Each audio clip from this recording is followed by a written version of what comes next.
Assalamu alaikum dear viewers, my name is Yasser and welcome to my channel CAD tutorial। आज हम इस video में बात करेंगे AutoCAD का बैकग्राउंड चेंज करने की कि हम जब भी कोई ड्राइंग 3D में बनाते हैं तो उसके नीचे ग्रास यानी जो ज़मीन है वो कैसे शो करनी है और पीछे जो आसमान है वो किस तरह से शो करना है। इस चीज़ को इंशाल्लाह इस वीडियो में देखेंगे। तो आपने वीडियो को पूरा देखना है, स्टेप बाय स्टेप इसको समझना है और प्रैक्टिस करनी है, तभी आपको इसकी अच्छे से समझ आएगी। तो चलिए व्यूअर्स स्टार्ट करते हैं। सबसे पहले हमें जो काम करना है वो ये करना है कि आपने एक प्लेन सरफेस लेनी है। उसके लिए आपने यहाँ पर कमांड में टाइप करना है PLAN। जस्ट आप इतना टाइप करेंगे PLAN, देन आप देखेंगे यहाँ पर प्लेन सरफेस के नाम से एक ऑप्शन आपको मिलेगा। आपने इसको जस्ट क्लिक करना है। क्लिक करने के बाद ये कहेगा स्पेसिफाई फर्स्ट कॉर्नर, ठीक है। तो आप कहीं भी इसका फर्स्ट कॉर्नर, यहाँ पे मैं क्लिक करता हूँ। क्लिक करने के बाद आप माउस को क्लिक को छोड़ दें और माउस को ऐसे ड्रैग करें। फॉर एग्जांपल मुझे यहाँ पर ये चाहिए, इतना इतना मुझे चाहिए, इसको मैं क्लिक कर देता हूँ, ठीक है। ये एक मेरे पास प्लेन सरफेस आ चुकी है। अब दूसरा काम जो आपने करना है, कैमरा इसके ऊपर सेट करना है। तो कैमरा को सेट करने के लिए आप कमांड में यहाँ पर टाइप करेंगे जस्ट CAM आप टाइप करने के बाद इंटर करना है। तो आपके कर्सर के साथ आपको कैमरा जो है वो नज़र आना शुरू हो जाएगा। अब ये कह रहा है मैसेज में, देखें यहाँ पर स्पेसिफाई कैमरा लोकेशन। तो मुझे इसको यहाँ पर सेट करना है, तो मैं यहाँ पर क्लिक करूँगा। क्लिक करने के बाद आपने इस तरफ फोकस लेना है, ठीक है। इस किनारे पर जाकर मैं यहाँ पर क्लिक कर दूंगा। यहाँ पर मैं क्लिक करता हूँ। क्लिक करने के बाद आपने नीचे ये जो एग्जिट लिखा हुआ है इसको क्लिक कर देना है, ठीक है। देन आप यहाँ पर देखेंगे कि आपका कैमरा यहाँ पर शो होना शुरू हो जाएगा।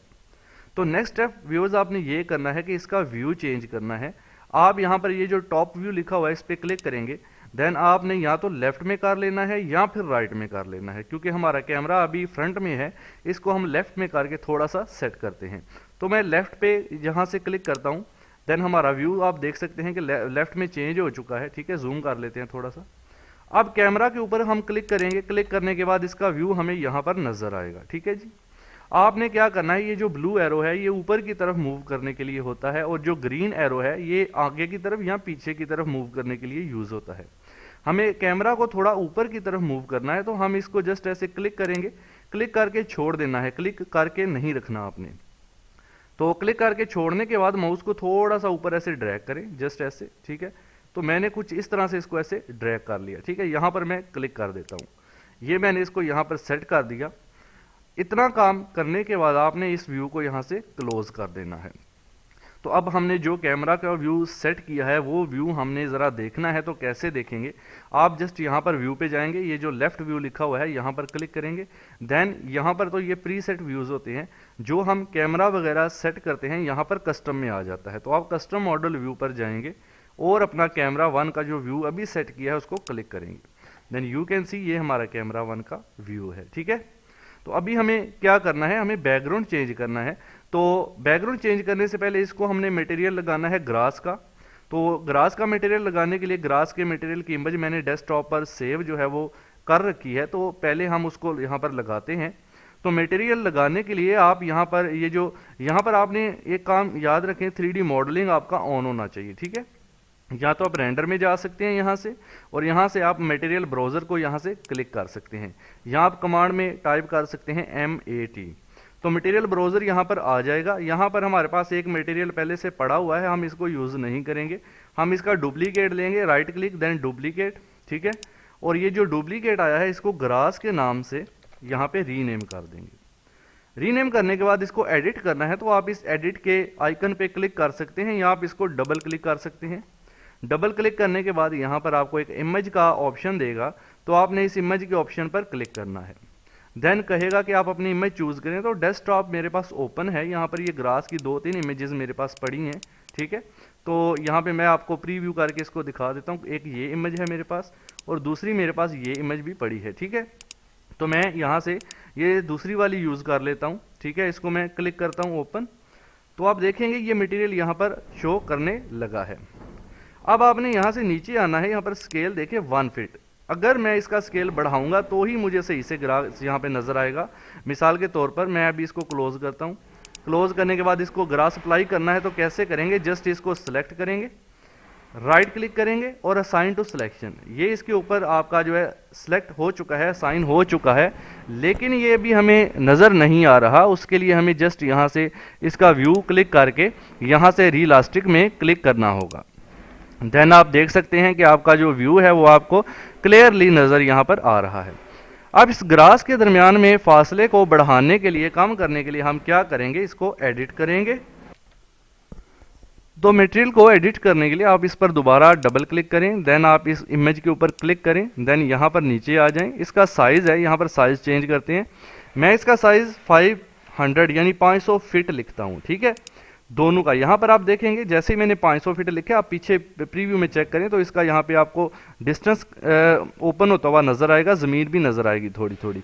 तो अगर मैं इसका यहाँ पे 800 करता हूँ, आपने पीछे डिस्टेंस चेक करना है, तो यहाँ पर देखें मैं 800 फीट लिख के यहाँ पे क्लिक करता हूँ। देन यहाँ पर आप देख सकते हैं ये ग्रास हमें काफ़ी बेहतर तरीके से नज़र आने लगा है, ठीक है, यू कैन सी इस तरह से। अगर आप मज़ीद इसका स्केल बढ़ाते हैं, ठीक है, 1000 कर लेते हैं, तो मज़ीद आपकी ज़मीन भी साथ साथ वाज़िया होती जाती है। तो 1000 पे इसको रखते हैं। अब ये मैंने सेट कर लिया, इसको क्लोज कर दिया। मुझे बैकग्राउंड को यहाँ पर चेंज करना है, तो बैकग्राउंड को चेंज करने के लिए कमांड में आपने जस्ट टाइप करना है BACKG, ठीक है, जितना आप टाइप करेंगे यानी BACKG आगे ग्राउंड खुद ब खुद आ जाएगा। तो बैकग्राउंड यहाँ पर आप देख सकते हैं, इंटर कर दें। यहाँ पर बैकग्राउंड की विंडो आएगी, आपने यहाँ से जाना है सॉलिड में, और ग्रेडियंट नहीं चाहिए हमें इमेज चाहिए, तो इमेज को क्लिक करेंगे। यहाँ पर इमेज लगाना है, उसके लिए ब्राउज करेंगे। ब्राउज करने के बाद आप अपना इमेज सेलेक्ट करेंगे, मुझे ये वाला इमेज चाहिए, ओके। और अब ये छोटा है, इसको स्ट्रेच करेंगे, तो उसके लिए एडजस्ट इमेज पे क्लिक करना है। देन आपने यहाँ पर इमेज पोजीशन में जाना है और यहाँ से इसको स्ट्रेच कर देना है, ठीक है, ओके करेंगे। देन फिर ओके करेंगे, देन यू कैन सी कि आपका बैकग्राउंड पीछे आ जाएगा।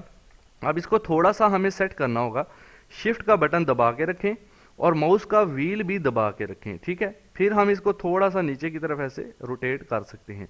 तो ये मैंने इस तरह कुछ सेट कर लिया। नाउ यू कैन सी कि हमारा जो बैकग्राउंड है वो चेंज हो चुका है आपके सामने। इस तरह से हम अपने जो है रेंडरिंग करने के लिए, अपनी जो ड्राइंग होती है 3D की, उसका प्रिंट लेने के लिए, मतलब उसको रेंडर करने के लिए इस तरह की टेक्निक यूज़ करके उसको रेंडर कर सकते हैं और उसको प्रिंट भी ले सकते हैं। तो मैंने एक ड्राइंग का प्रिंट इस तरह करके मतलब रेंडर करके अपनी इस चैनल पर डाला भी हुआ है वीडियो, वो वीडियो आप देख सकते हैं। मेरे चैनल पर ज़रूर विजिट करें। ये मेरा चैनल है कैट ट्यूटोरियल के नाम से, इसको सब्सक्राइब भी कर लें और बेल आइकन को भी प्रेस करें ताकि मेरी हर आने वाली नई वीडियो आपको मिल सके। तो दूसरी वीडियो भी आपको मेरे चैनल पर मिल जाएगी और मेरे चैनल का लिंक आपको इसी वीडियो की डिस्क्रिप्शन में भी मिल जाएगा। तो वहाँ पर आप जाके देख सकते हैं कि किस तरह से मैंने एक बिल्डिंग का बैकग्राउंड चेंज करके उसको रेंडर किया था। तो नेक्स्ट वीडियो में इंशाल्लाह नेक्स्ट टिप के साथ मिलेंगे, तब तक के लिए अल्लाह हाफिज़।